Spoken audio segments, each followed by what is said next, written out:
Welcome to the Center for U.S. War Veterans Oral Histories at the National Guard Militia Museum of New Jersey in Seagirt, a partner of the Library of Congress's Veterans History Project. Today is March 23, 2016. I am Carol Fowler, Director of the Center. My honored veteran is Richard Eisenman, who served in World War II in the Pacific Theater of Operations. He served with the United States Army Air Forces, 5th Air Force, 20th Combat Mapping Squadron.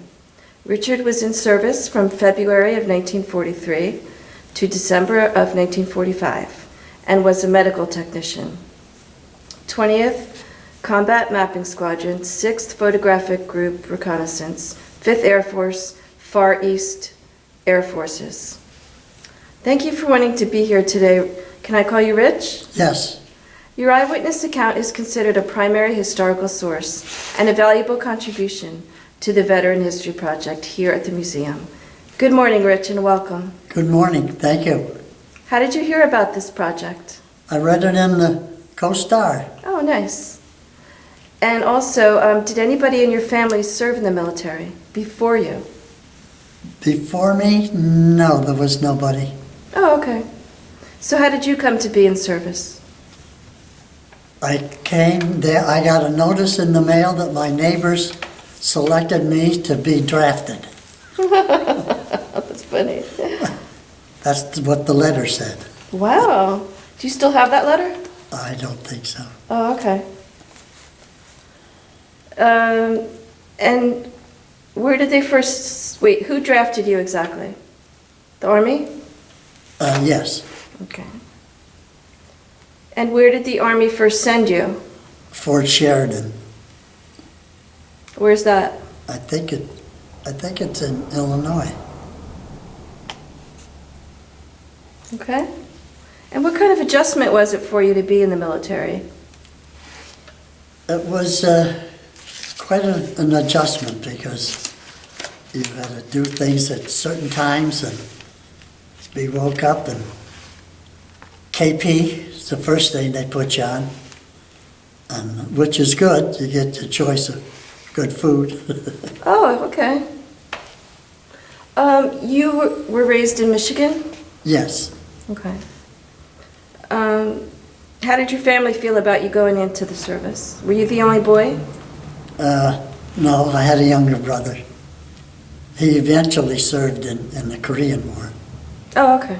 and he passed away about 5 years ago. Oh, okay. I have a picture of on my back porch with my mother and father when I was leaving to go into service. It should be in this file here. Oh, okay. Welcome to the Center for U.S. War Veterans Oral Histories at the National Guard Militia Museum of New Jersey in Seagirt, a partner of the Library of Congress's Veterans History Project. Today is March 23, 2016. I am Carol Fowler, Director of the Center. My honored veteran is Richard Eisenman, who served in World War II in the Pacific Theater of Operations. He served with the United States Army Air Forces, 5th Air Force, 20th Combat Mapping Squadron. Richard was in service from February of 1943 to December of 1945 and was a medical technician. 20th Combat Mapping Squadron, 6th Photographic Group Reconnaissance, 5th Air Force, Far East Air Forces. Thank you for wanting to be here today. Can I call you Rich? Yes. Your eyewitness account is considered a primary historical source and a valuable contribution to the Veteran History Project here at the museum. Good morning, Rich, and welcome. Good morning. Thank you. How did you hear about this project? I read it in the Star. Oh, nice. And also, did anybody in your family serve in the military before you? Before me? No, there was nobody. Oh, okay. So how did you come to be in service? I came there, I got a notice in the mail that my neighbors selected me to be drafted. That's funny. That's what the letter said. Wow. Do you still have that letter? I don't think so. Oh, okay. And where did they first, wait, who drafted you exactly? The Army? Yes, Okay. And where did the Army first send you? Fort Sheridan. Where's that? I think it's in Illinois. Okay. And what kind of adjustment was it for you to be in the military? It was quite an adjustment because you had to do things at certain times and be woke up, and KP is the first thing they put you on, and which is good. You get the choice of good food. Oh, okay. You were raised in Michigan? Yes. Okay. How did your family feel about you going into the service? Were you the only boy? No, I had a younger brother. He eventually served in the Korean War, Oh, okay. and he passed away about 5 years ago. Oh, okay. I have a picture of on my back porch with my mother and father when I was leaving to You go have it into here? service. It should be in this pile here. Oh, okay. I just went through, Mm-hmm. and my son was. Am I supposed to be talking? You said you're on your back porch and who's taking you to the My- induction center? My mother and father. Oh, okay, that's your father. I wasn't sure. Oh, wait, your brother's little, so. Father, mother.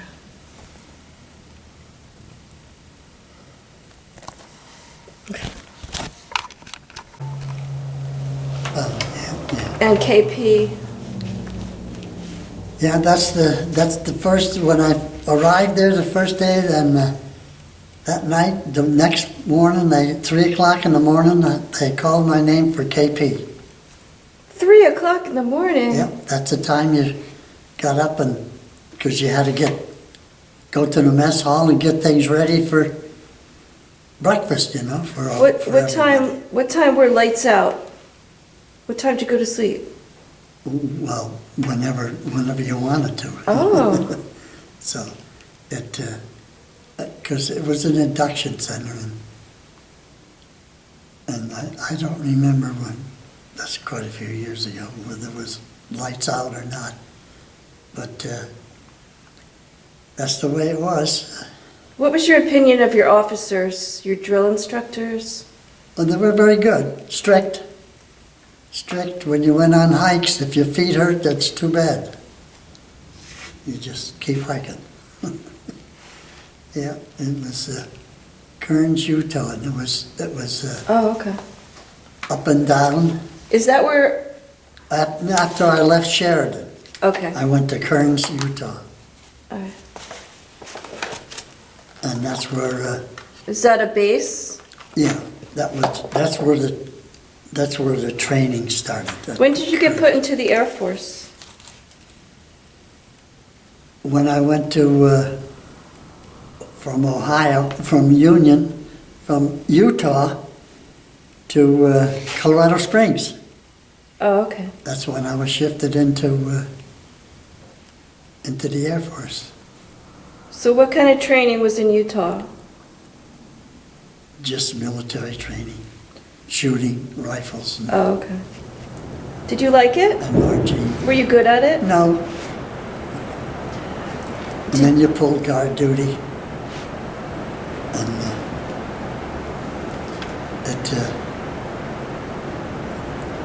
then when I first heard that they used the Army time, which I had never heard before, and 0600 and 1800 and all that, and I had to ask somebody, what the heck time is that?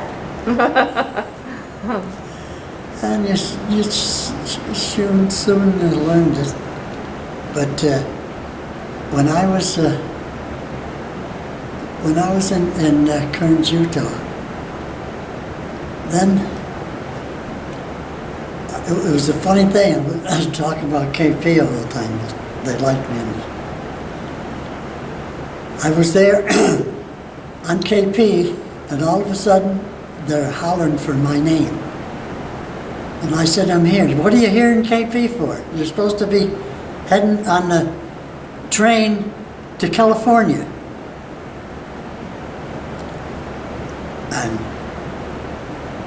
But I didn't go to California then. I went to Colorado Springs. And then that's when I went from there to Colorado Springs from Utah. And then I was only there about a month. And we shipped out of there to California. And then from California, we went to Australia. Yeah, that was Camp Stoneman, California. Yes, yeah. And that was September of 43. You were the ground echelon, right? Yes. So the squadron ground echelon left Camp Stoneman for Sydney, Australia? Yeah. All right, let's talk about that voyage. Oh, you had a picture of your ship you wanted to show. Let's get that. I can read that about what it says about Disney right at the beginning. Okay. All right, so this ship Went from California to Sydney, Australia. It took us 2 weeks, I think. to get West there. Point, Yeah, that's the name of the ship? yeah.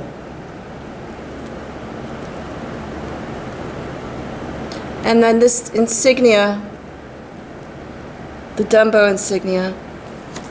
Is it picking up? There's probably I have a better picture of it here. better ones around. Yeah.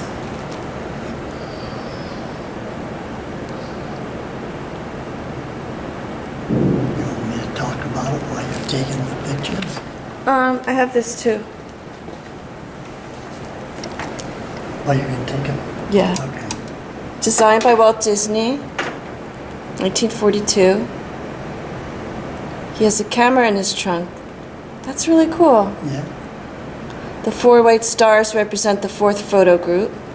The Black Hawk was the insignia of the 6th photo group, known as the Hawkeye group. The ribbons, top row, left to right, Presidential Unit Citation, American Theater ribbon, Asiatic, South Pacific ribbon, 12 battle participations. The bottom row, left to right, World War II Victory ribbon, Philippine Liberation ribbon, Philippine Presidential Unit Citation. The 20th Combat Mapping Squadron performed much of the long-range pre-invasion mapping in the Southwest Pacific. This pre-invasion mapping provided our ground forces with up-to-date, accurate maps. Missions were flown deep into enemy territory without fighter escort, like you said. Look at it on the back. Yeah, I saw that. When they This come is out all with them stuck stamps, here. I bought a whole bunch of stuff. Oh, you love Elvis, yes. Yeah. A lot of his music and stuff. All right, so it says that Dumbo was the 4th photo group. I had you down as the 6th photo group. That was the Black Hawk insignia. But you're sure that your insignia was Dumbo? Yeah. So that would mean you were the 4th photo group. I'll change that. Yeah, it's right in the, it should be on, it should be, what's it say on that? You didn't, on your At the DD-214? Oh, on the Dumbo thing? Yeah, on that. Oh, it doesn't say It it. says 4th photo group. That's the first time I saw 4th. Yeah, all the right. group, and then there's the 6th. Then we were changed to the 6th, I think. Oh, now I see. Okay. All right, so let's talk about the voyage. 2 weeks, and what were the living conditions on the West Point ship? Terrible, terrible. You were on this way. The cots were up, The bunk, yeah. and if you had a heavy fellow in front of you, you got squashed. And it was very hot, Oh, very hot. And so the best thing you could do is come up on deck as soon as you woke up and stuff, so. And the same way going from, well, I'll talk about that later, going from the Philippines. okay. So what were your first impressions of Australia? Very nice, our ground echelon, all we had to do was go in camp and answer for roll call in the morning, because we were the ground echelon. We were waiting for the flyers to come in, and it tells them, one of them, that they came in and landed in New Guinea. So, but all we had to do in Australia is answer roll call in the morning, and then catch a train that was close to where we were staying, take us into Sydney, and be back. You just had to be back for a roll call the following morning. And that's what we were there almost 2 months, just doing that. And you go in Sydney, you could stay overnight, 50 cents to stay at one of the hotels, as long as you left there early enough in the morning to answer for roll call. Mm-hmm. But Under the command of Captain Miller? yes, yeah, Captain Miller was. And aboard the USS West Point were 10 officers, 1 warrant officer, and 268 enlisted men. Well, there was more than that. That's our outfit. Right. And in the 20th Combat Mapping Squadron, there were 62 officers, 3 flying officers, 1 warrant officer, and 383 enlisted men. Uh-huh. And where you were in Colorado Springs was Peterson Air Force Base. Did you say you were in Fort Custer, Missouri? Fort Custer? No, No, I think okay. Fort Custer was Michigan. I think that was the. Oh, Michigan, yeah, sorry. Yeah. Were you there? Yeah, Oh, okay. I think that's where I went first, Fort Custer, and then from there to Fort Sheridan, and then Fort Sheridan to Utah.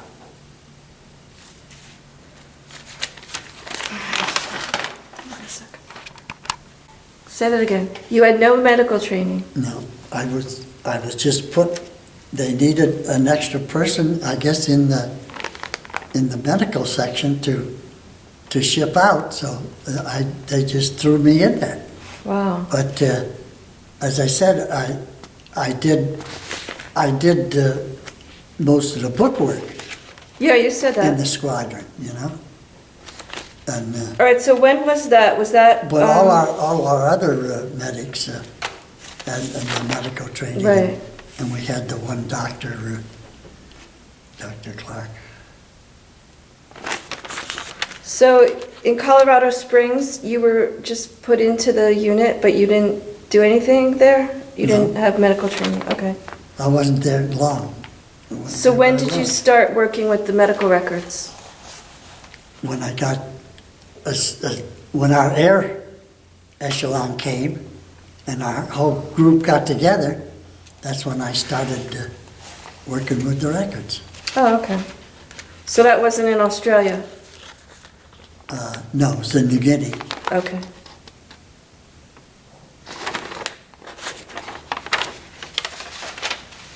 All right, so in October of 43, the 20th, I'll just say CMS, ground echelon reached Warwick Farms, Australia. And then in November of 43, you left Warwick Farms, Australia for Brisbane, Doomben, Queensland, Australia? No, Oh, no, okay. no. We were So just when you in went to Sydney, you just stayed there until you went to New And our Guinea? air echelon didn't come to Sydney at all. They came to, I think it tells on that. Well, when you left for Port Moresby, New Guinea, you left from a different spot in Australia? No, Sydney. Oh, you left We from did, Sydney, okay. yeah. From Sydney, we went to New Guinea, Port Moresby. And that was the 1st of December, 43. And were you aboard the USS White? Do you have a picture of that ship? No, Was that a better ship? Were the living conditions better? from, Australia to Port Moresby, New Guinea. we weren't on there that long. Oh, okay. No, we weren't on there that long. And then I don't remember December- how long we were on there, but December 10th was the start of the New Guinea campaign. And that was temporary quarters in Pleasant Valley, Port Moresby. What do you remember about arriving in New Guinea? Can you describe it? Well, it was just a jungle, and not very, no house, no buildings, and just what the natives lived. And we got put in a tent, and one night we heard this noise in the tent. And they shined a flashlight, and it was a boar, wild boar in the tent. And they threw a shoe at him, and he went right through the side of the tent, tore a big hole in the tent. Oh no. That was alive. And then in, I think it was in Port Moresby, one of these. You could have had a luau. I know. Yeah, we could have caught him. Yeah. And the one place you had to be careful in your. One of the fellows it was in our tent, and there was 4 of us in there. And he went to, you kept it covered at night. Just you had a covering on it for mosquitoes and stuff. Made sure you had that and tucked in properly.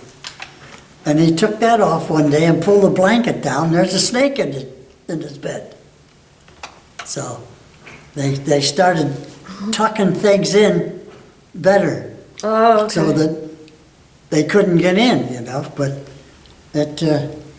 Wildlife. And then I was, in New Guinea, I was also in charge of when you get rain and that, and you had water puddles around, I had to get this chemical they had, and I had to spray all the puddles so mosquitoes couldn't. That was my next question. How were the mosquitoes? Yeah, they were there, and it was for malaria. We had to take what they call it the yellow pill, and you had to take 1 pill every day, and so that I had to make sure that every time there was water puddles around, they would inform me, and I had to spray the puddles so mosquitoes wouldn't breed there.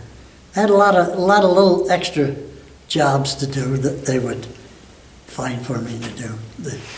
The sergeant, in the medics we had a sergeant that was kind of in charge of us, and a corporal, and PFC, that was me. And I couldn't get any promotion because you were only allowed, each department was only 1 sergeant, 1 corporal, and that's it. You couldn't get any increases. So, but the doctor was very nice. In fact, when I got discharged, he came to my house and visited me. Oh. When I got discharged, him and another doctor, they came and visited me at my house when I was there. In fact, there's pictures here somewhere of him coming to the house and visiting. We'll make sure that we show those pictures. Is that on now? Yes. This machine's on? Do you want to look for the picture? Yeah, I'll Okay. look. Dr. Clark. Here? He was called the flight surgeon. Oh, okay.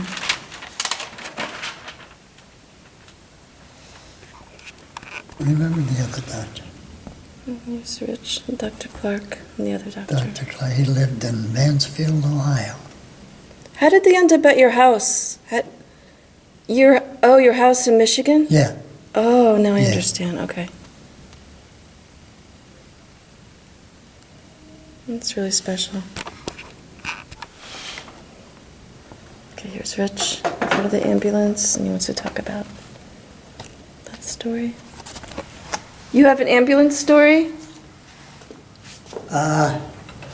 Just that I was taking one of the patients, he had gotten cut. I don't know how he had gotten cut, I don't remember how he got cut, but his arm was in pretty bad, and they had his arm wrapped up, and I was taking him to the hospital. And In the Philippines? yeah, and on a lady in the Philippines, and there was no traffic from near our camps or anything, and all of a sudden I hear the siren, and the MP pulls it. "What are you going so fast for?" I said, "I got a patient here that's bleeding pretty badly. They told me to get him to the hospital quick." He said, "Oh, okay." Why would he stop an ambulance? I mean, that doesn't make sense. He probably wanted to make sure I had a patient in there, I guess. Oh, okay. Yes, probably. It wasn't just fooling around or something. Right. I guess. Well, you said there was no traffic, so I'm thinking maybe he was bored, Yeah. just patrolling. Yeah, probably. All right, so let's get back to New Guinea. What else happened in New Yeah. Guinea? Did you have any contact with the natives? No, because they didn't speak English. I couldn't Oh, okay. understand them. So. And were the Japanese there or no? No. Okay. No, no, they didn't go except for way up at the other end, and they were out of there when we got there, because, and then we went from there to Ley, New Guinea, and then Biak Island, and Biak was first, right? yeah, and I think it tells on one of the front of the yellow ones the story of that our air echelon landed at Lady, a certain date. I know the ground echelon got to Dulag Lady on November of '44, and then 500 enemy paratroopers were dropped, and they held the Dulag airstrip close to the 20th. It was close to your unit, where the Japanese were holding the airstrip. Yeah. And then the Army infantry killed them, and the 20th got a Japanese captain. Yeah. So that was the first contact with the Japanese. I meant to ask earlier, did you carry a weapon? I did in the Philippines. I just carried a pistol. So not But until... I'm not, medics aren't supposed to carry That's right, okay. anything. But being that I was listed as a technician, more or less, not the medical, I don't know how Right. they figured, but they issued me in the Philippines a pistol, so. But I didn't have it long, because you had to, I think I had to turn it in. I think it was just this one area that they issued me, Oh, okay. because they dropped the Japanese dropped parachute people in on this one area. That's what I just read. There were 500 paratroopers, Yeah. enemy paratroopers. Yeah, that was on a different spot. That was Leyte. Yeah, yeah, Lady, yeah, that's right. That's where it was. Do you have any Biak stories? Makmur airstrip? No, I wasn't. I wasn't near. We weren't near the airstrip on Biak. We were quite a ways away. In fact, I think I have some of the pictures where we were. Our echelon was up further, near Okay. the airfield, you know. And we weren't there that long, and then we moved again. That's right. A couple months later, you went to Lady. Yeah, And then the following year, in May, you were at Clark Field, Luzon. yeah, Clark Field. Wasn't the Battle of Leyte something that it was the largest battle Yeah. in naval history? Hold on. That was the one where the captain got his recognition for that they spotted Yeah, the fleet, Japanese fleet, and our naval people headed there, and they sunk a lot of their ships before Right. they got to land all their people and lady.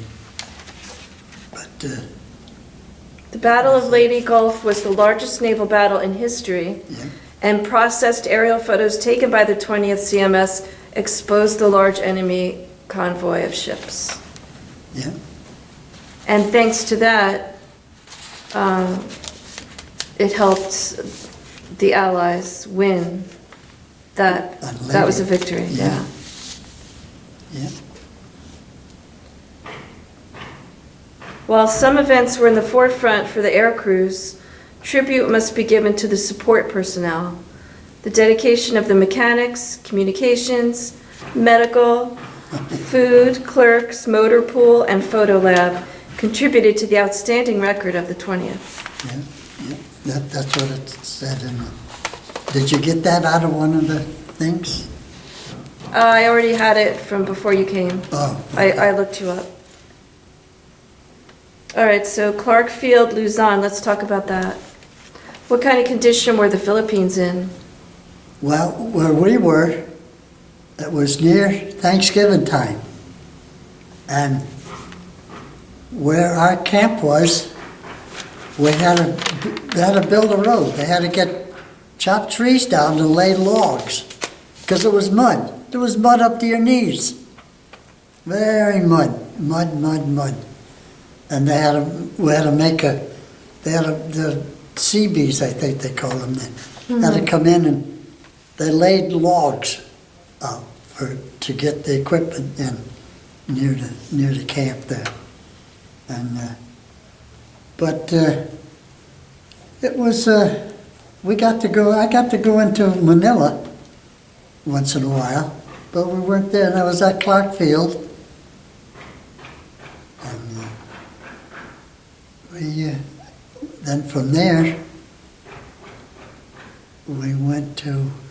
Is that where you really started getting the patients? The airmen who were hurt was in the Philippines, you said? Yeah, but mostly when they come in off the planes, and we had to have the ambulance meet them there, and then from there, we usually took them right to the hospitals, especially in the Philippines, where they had, hospitals and stuff there. But on the islands, they had big medical buildings, but tents and that, but they didn't have good stuff, Right. So what were the hospitals like? Were they U.S. hospitals or No. Filipino? Filipino hospital in the Philippines, yeah. Mm-hmm. Yeah. And the doctors were Filipino or American? We had some Americans there and Okay. Filipino. Yeah.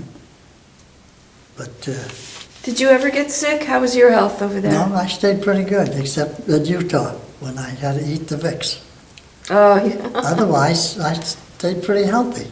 I was pretty thin. I only weighed 116 pounds I going saw in. that. I said, "You don't want me, I'll blow away. We'll take you anyhow." And I had perforated eardrums. I said, "You don't want me." How did And that they- happen? I don't know. But they were that way when I went in. They found that out. I said, "Well, you don't want me then, do you?" "No, we'll keep you." I said, "Well, okay." Yeah, the Army pretty much took everybody, I think. As long as they filled their quota. Yeah. All right, so in June of 45, you were redesignated the 20th Recon Squadron, long-range photographic at Manila, Luzon. Also, you had to carry out radar intelligence work with B-24J Liberator ferrets. Uh-huh. That's what the air echelon did. Sometimes we weren't really know what they were doing, except when they came back, as I said, if they wanted 2 ounces of liquor, then Oh, you didn't talk about that yet. they could get. Your job was not I don't just know a if I should record. say anything about No, it. it's well known. Go ahead. No, when the squadron and the flight that was out, and when they came back from their mission, they were allowed 2 ounces of liquor if they wanted it. And I had a chart of all those that went out, and they were allowed, and I had to check their names off when they came and got their liquor. And if they didn't show up that day, then the next day I went through the sheet and marked down that they did come out, and I kept track of how much liquor was still here that we could have a party with ourselves. So, and we We mixed it with grapefruit juice. The liquor with grapefruit juice. So, It was vodka? no, we didn't care what it was. No. It was mostly whatever. I don't even know if it had a name on the bottle. Whatever the Army, whatever they issued us to dispense, that's what we had. But you had to mix it with something. So. And what was happening in the Philippines at the time? The Japanese were still kind of there, right? There were pockets of Japanese still fighting pockets. There were pockets there all the time. They couldn't believe that they should give up. They just stayed in their caves. Oh, okay. So, but we were usually after everything was safe. That's when we usually came in and landed. Oh, I see. I've heard that some straggler Japanese used to get into your chow lines. Oh, yeah. They'd try, sure. Because Wow. sometimes you couldn't tell, whether they were Filipinos or, just all depends on how they looked and that. And, yeah. What was your opinion of the Filipinos, the ones who helped? They were good. The ones that were near our camp, they helped a lot. They did, and we helped them. We gave them food and stuff, and we had.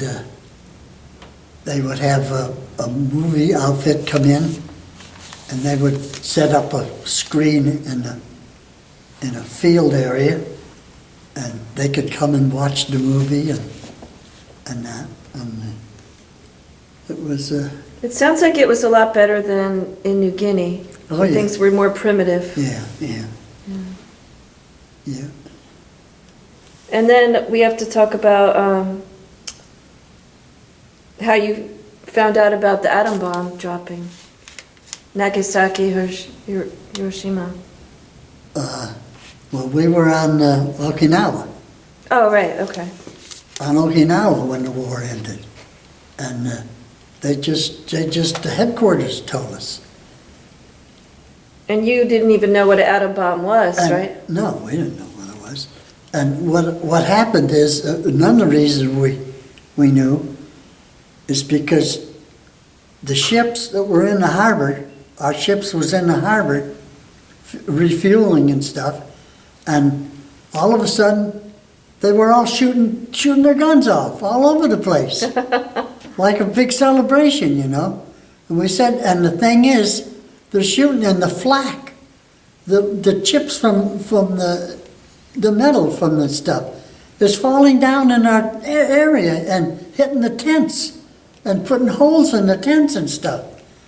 And so they told us to get out of the tents and try to get into one of the buildings where you were safer.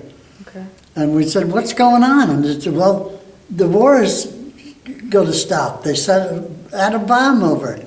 Oh, okay. To Japan. And that's how we knew when all this shooting got off. Oy. And before the hostilities ceased in Okinawa, Lieutenant Book was forced to land at an enemy air base in Japan. Yeah. The armed Japanese and base commander met him, and then a token of surrender was given to Lieutenant Bok, the enemy commander's sword. Yeah. He surrendered. Yeah.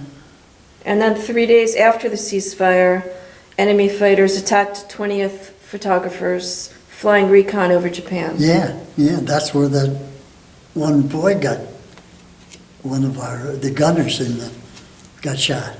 20-year-old Sergeant Anthony Marchione was killed, and he's probably the last casualty of World War II. Yeah. Emperor Hirohito's surrender message of August 15th wasn't delivered for a few days to outposts and command centers. And to verify the Japanese military was complying with the peace treaty, confirmation was needed that military activity had ceased. So key bases and installations had to be aerial photographed. Yeah. So you were in Okinawa a while. Yeah, and And while I was on Okinawa, there was a terrible, terrible tornado. And, Was it a typhoon? well, I guess a typhoon or tornado, typhoon probably, I imagine it was, tore all the tents down, and they had we had prefab wooden buildings there. And we were all supposed to go into these wooden buildings. And you were in these buildings, and so many people trying to get in, you were smothering. So what some of us did, got out, and we had these big army trucks were nearby, huge, heavy things. So some of us crawled underneath them. Good idea. To be safe. But then that lasted, and for 3 days we had no food. It all blew away? All except, tore down everything, except the prefab things that you could open an envelope up and mix with water. Yeah, but that's all there was to eat. And but we made it out of there, and then the war was over. Then That's interesting. Was anybody hurt? I don't remember that, because there was, and when it quieted down, we went to look where our tents were. There was no tents. Oh. Bags, barracks bags, and that stuff was blowing all over the place. What about your radio? It was, Call for help. no, we didn't have, that was out. No, we didn't have no communication. No. It, And in fact, the papers at home, my family kept it. They told about the big typhoon on Okinawa and that, but I don't have any of that. That's And interesting. Newspapers in Michigan, where my family still was. when did you see them again? December. Oh, you still had to stay overseas until your time was up? Yeah, I got back home, and I got back to the United States in December, I think it was. I know that's when you got discharged. Yeah. On my brother's, December 5th, my brother's birthday. Oh, that's my daughter's birthday. And and you know, when I was over in the Pacific all the time, we never had any winter clothes. All we had was the fatigues, and they give us the summer pants and stuff. First thing we'd do is take the scissors off, make shorts out of them, because it was so hot over there. And all the humid, time. yeah. And then I get discharged in Michigan. I thought I had some pictures, but I haven't seen them lately. Maybe you gave it to your And the Army grandson. gave me winter clothes, and they gave me a big Army coat. And it was so big and so heavy, you couldn't even see me in the damn coat. And I got the train when I landed from Okinawa, we landed in Seattle, Washington, where we landed. And then I got checked over from the hospitals there, and then we shipped closer to our discharge area. Did you still have to, work for the Army, or did they just discharge you right away? No, I didn't have to do anything. Oh, that's good. Just discharged. And our state gave us a pension. Well, not a pension, a gift. 52, you got paid for the... No, I didn't even sign up for that, 5220. Oh, okay. I didn't even sign up for it. And, but the governor, Veterans? the state voted to give us, I think I got $300 check from the government for serving. And I thought I was a millionaire. Oh, I bet, back then, yeah. I didn't have no money. But Did you get that you got a stipend, or did you get a pension? Did you get it every year, or did you just get it that one Just time? the check. That was Just nice. the one check, yeah. Is this what the truck looked like during the tornado typhoon? Yeah, probably bigger than that. It seemed to be bigger than that. Yeah. But that, Is that what you did, crawled under the truck? yeah, there was several of us. We held hands under there. It, What about these trucks? yeah, they were big like that. That's the Jeep and that. And, but, Was your ambulance a Jeep? no, Oh, it okay. was a regular ambulance, Okay. Army ambulance. And then this is an aerial view of Biak Island. Probably, yeah. Yeah, and I have Biak Island, I think, here too.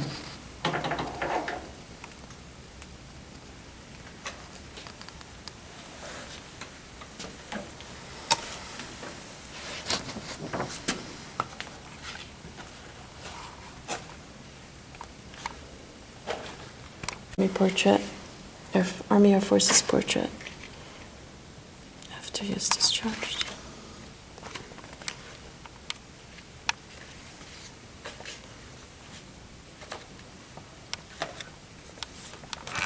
Yuck. All these fellows that I was with, they've all passed away. Mm-hmm.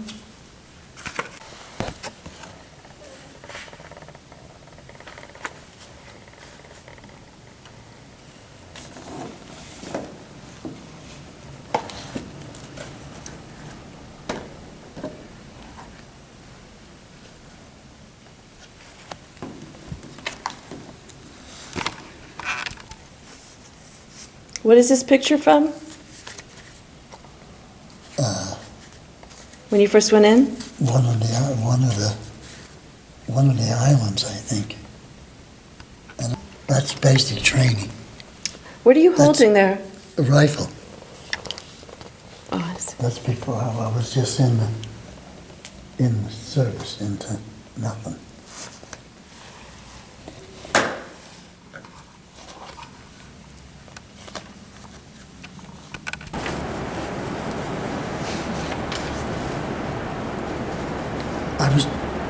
I was discharged on December 4th, 1945, and went to my home in Royal Oak, Michigan. Didn't do much of anything for a month or so, except catch up on drinking and meeting my friends that were getting out of service. Then I went back to work at the truck store that I left before the service. In the summer of '47, I went to Avon, New Jersey to visit my uncle.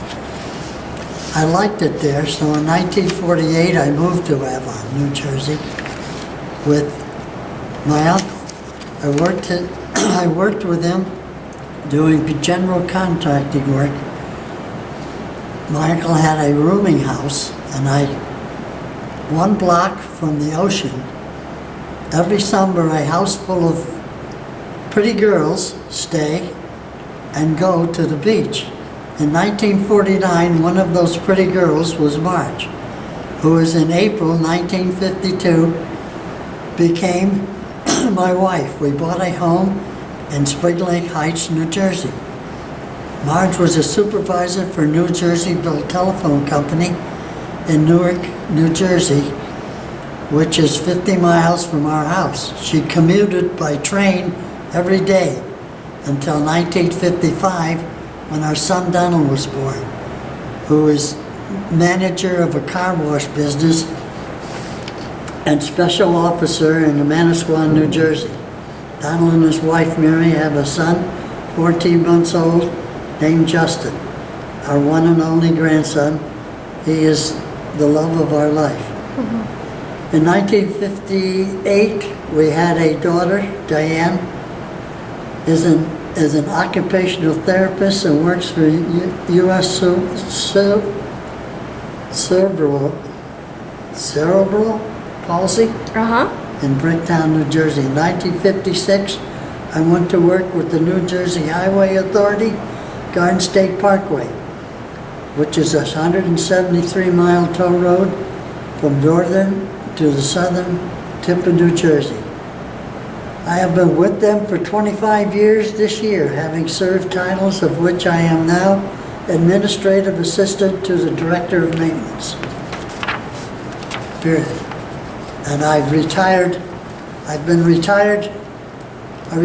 1988, so I've been retired for 28 years.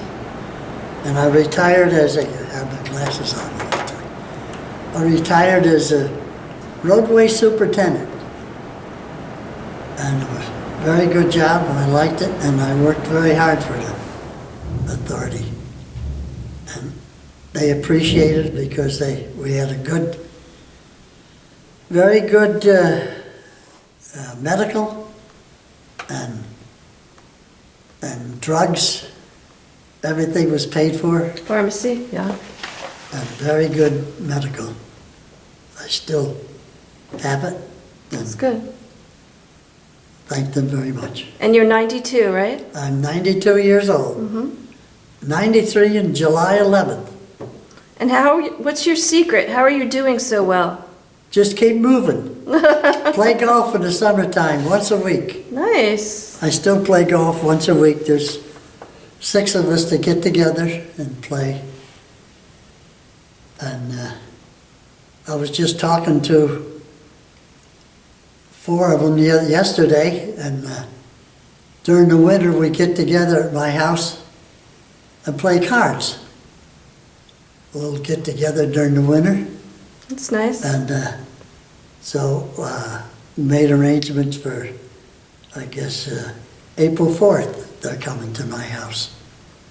And we're going to play cards. We play nickel and dime cards. And we have coffee, and I have donuts there, coffee. And then after cards, we all go to lunch. Oh, okay.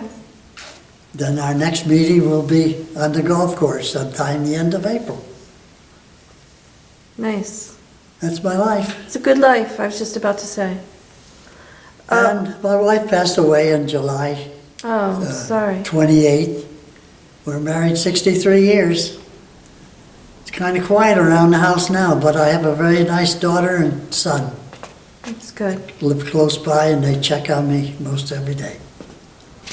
And you have a grandson in the service? I have Justin as a doctor in the service, and he'll be getting discharged in June. And he was in Afghanistan for 6 months.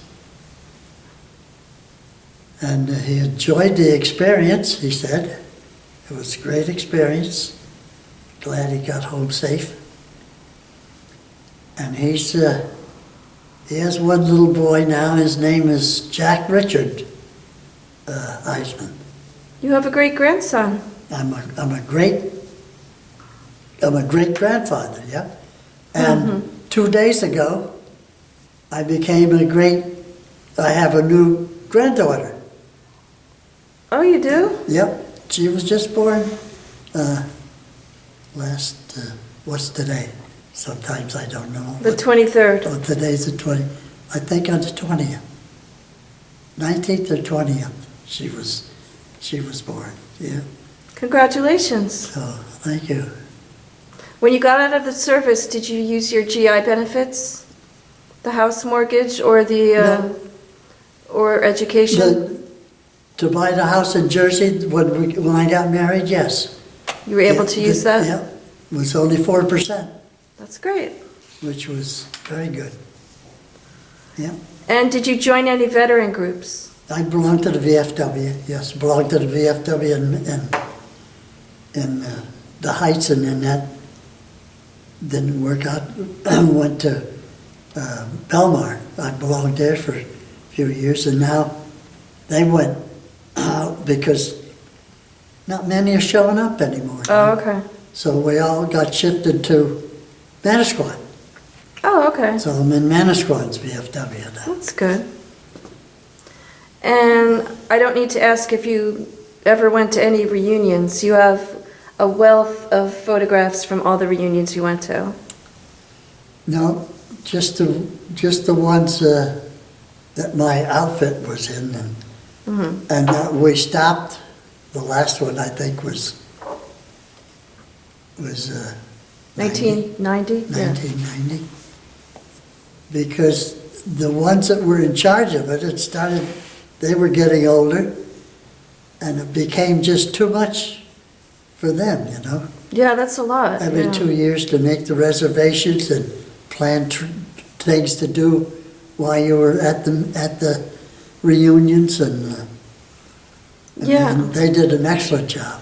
Every 2 years is actually pretty frequent if you think about it. Yeah. Pretty soon the next one was coming up again. Yeah, I've never heard of reunions happening that frequently. Yeah, and then they printed out books every time, and it's beautiful. And pictures, and the last one in Las Vegas. I was there when the towers went, and I couldn't get out. Oh. I was supposed to be there 5 days, and I was September there for 2 11th. weeks. Wow. 2 weeks, because they grounded everything. That's right. And my wife and I and another couple we were with, Jack and Edna, we were stuck there.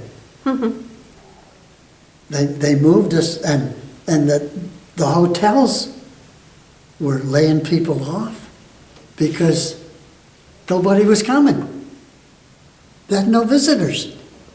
Oh. Nobody was coming in to gamble or anything.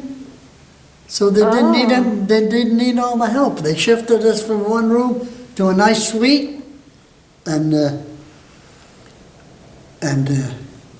we had a great time there. But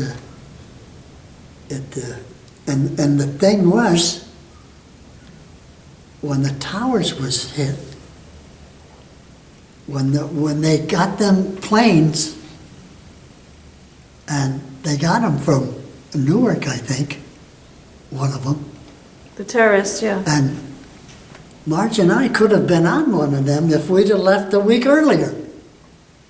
Oh. So we missed it by a week. Oh, because we were only at Las Vegas for 5 days, and that's when the towers went. How shocking, yeah. So we were lucky there that it was, because the one plane, then the people in it decided to try to get in the cockpit, and that's the one that went down in Ohio. Pennsylvania. In the field there. In Pennsylvania. Pennsylvania. Yeah. So we might have been on that one. So there was 3 of them, 2 there, and one did get to Washington. The Pentagon, yeah.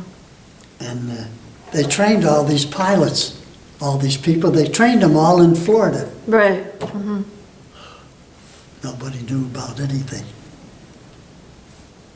Well, that's all done and passed with now, but now they got that, what happened yesterday in Brussels. And, and it's going to cost the United States, especially New York City, it's going to cost millions of dollars for all this extra policing now. They're all going to get overtime, which is good, but, well, I guess the taxpayers of New York will have to pay for that. I live in Jersey. All right, so before we look at your the remainder of your items you brought today, I just want to say, Rich, that I'm honored and humbled that you're here today to speak to me of your sacrifice and contribution that you made in service to our country. And thank you, and God bless you. Thank you, Carol. It was very nice that I seen your article in the paper, and that my daughter and son brought me over and said, "Here, come here." Thank you very much. It's been very nice. Oh, I appreciate that. Thanks. 86 was in San Antonio, Texas.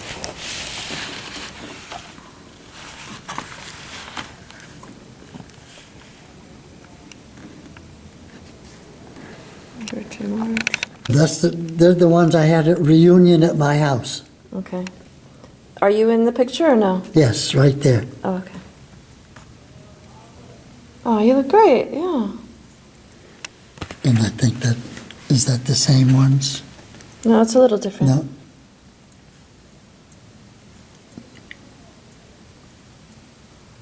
You look really This is good. Ed Merkley. He's the one that did our drawings on our planes and did like this stuff on our On your newsletters? newsletters. He's an artist.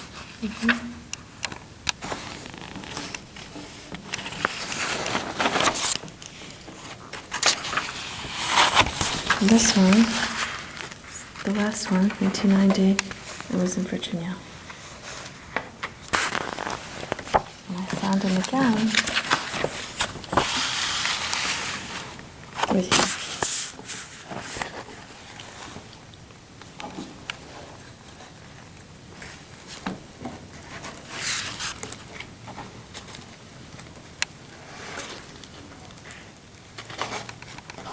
The Springs, That's our first one. the Yeah. very first one, 1982.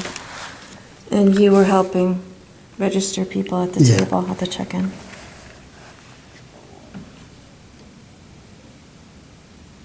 How did you get that job? Everyone just pitched in and helped? Yeah, the guys got tired of sitting, they take a break, you know, Oh, I see. and then sit at the desk for anybody else that came in. Oh, nice.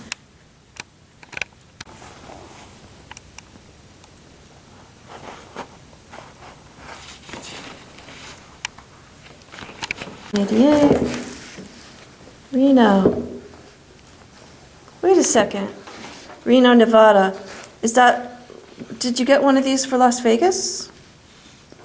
Would have been 2001. Was that a reunion? Las Vegas? Yeah, but we didn't get one there.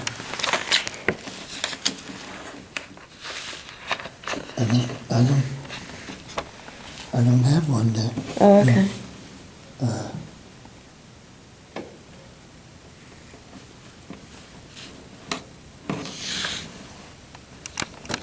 This is our group. That's the article that was in the paper.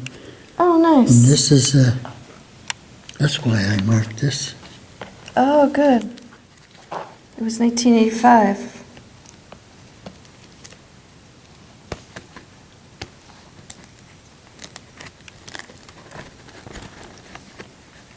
That. And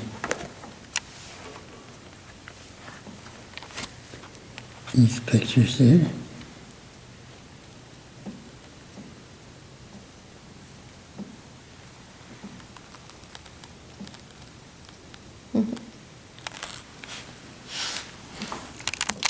So,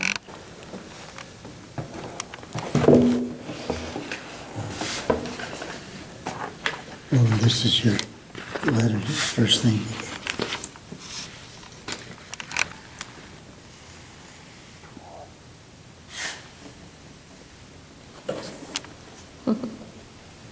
these are great.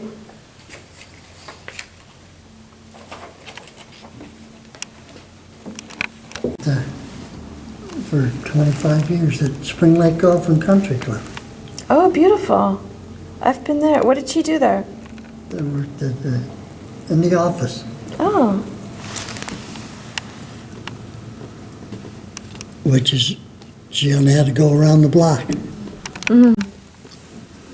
This is Jack Paulus here, he passed away too. This fellow down here, he's the one that lives up in Tompkins Cove up near West Point. oh, they came far.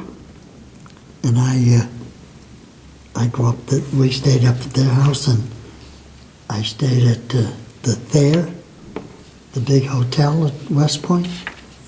Did he stay at your house? They stayed at my house, yeah, Yeah, at the first reunion, nice. How many reunions did you have at your house? just the one. Uh-huh.